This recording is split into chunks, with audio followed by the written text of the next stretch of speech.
Cricket ప్రపంచవ్యాప్తంగా ప్రజాదరణ పొందడానికి టీ20 ఒక ప్రధాన కారణం. మరియు చాలా యూరోపియన్ దేశాలు టీ20 మ్యాచ్లను ఆడడానికి ఇష్టపడతాయి. ఎందుకంటే క్రికెట్ ఫుట్బాల్ లాగా తక్కువ సమయంలో ముగుస్తుంది. ఈ కారణంగానే మరిన్ని దేశాలు పాల్గొనేలా టీ20 ప్రపంచ కప్ నిర్వహించాలని ఐసీసీ యోచిస్తుంది. ఈ పరిస్థితుల్లో భారతదేశం 2024లో టీ20 ప్రపంచ కప్ ను గెలుచుకుంది. మరియు రాబోయే 40 ఏళ్లలో టీ20 ప్రపంచ కప్ ఛాంపియన్ టైటిల్ ను ఏ జట్టు గెలుచుకుంటుందో ఏఐ అంచనా వేసింది.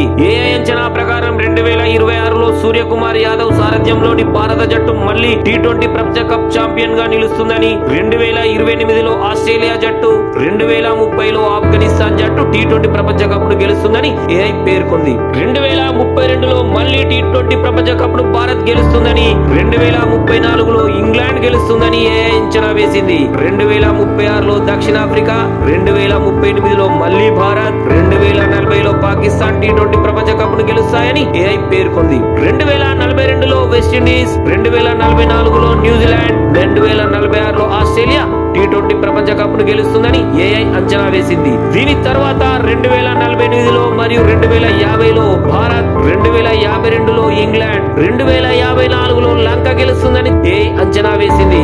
2056లో జింబాబ్వే, 2058లో దక్షిణాఫ్రికా టీ20 ప్రపంచ కప్ ను గెలుస్తాయి. 2060లో భారత్ మళ్లీ గెలుస్తుందని, 2062లో వెస్టిండీస్, 2064లో భారత్ మళ్లీ గెలుస్తుందని ఏఐ అంచనా వేసింది. వచ్చే 40 ఏళ్లలో టీ20 ప్రపంచ కప్ ను భారత్ 7 సార్లు గెలుస్తుందని ఏఐ అంచనా వేసింది.